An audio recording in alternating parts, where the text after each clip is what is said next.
ত্রয়োদশ জাতীয় সংসদ নির্বাচন উপলক্ষে নির্বাচন কমিশনে আইন শৃঙ্খলা বাহিনীর সঙ্গে মতবিনিময় এবং প্রাক নির্বাচনী প্রস্তুতি নিয়ে বৈঠকের আয়োজন করেছে নির্বাচন কমিশন।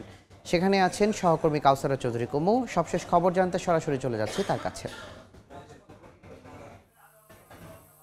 কমিশন এতে আজকে এই নির্বাচন কমিশন সভা শুধু তাই আইন শৃঙ্খলা বাহিনীর সভা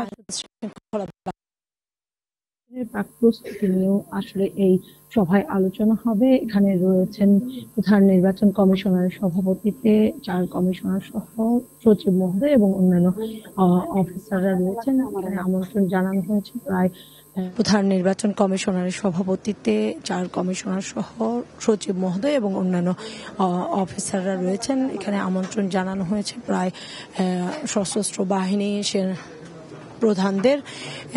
আমরা দেখেছি যে সেনাবাহিনীর প্রিন্সিপাল স্টাফ অফিসার এসেছেন, সেনা প্রধানের প্রতিনিধি এসেছেন, উনি বিমান বাহিনীর প্রতিনিধি। নির্বাচন কমিশন এর আগেই বলছে যে এবার আইন শৃঙ্খলা পরিস্থিতি হচ্ছে সবচেয়ে বড় চ্যালেঞ্জ হবে এবারে নির্বাচনে, কারণ যেহেতু জানেন যে দেশের একটি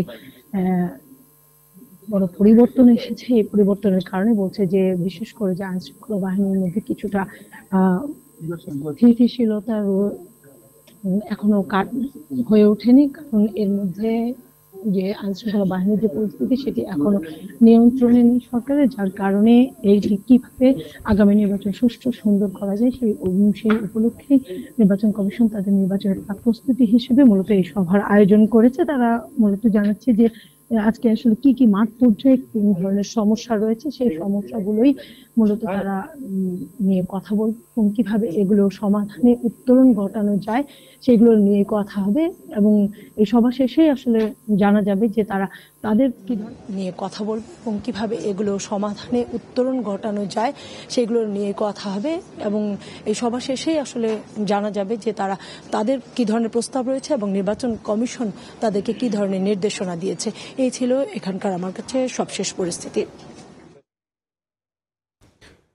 সংসদ নির্বাচন সম্পর্কে সরাসরি জানাচ্ছিলেন কাউসারা চৌধুরী কুমু।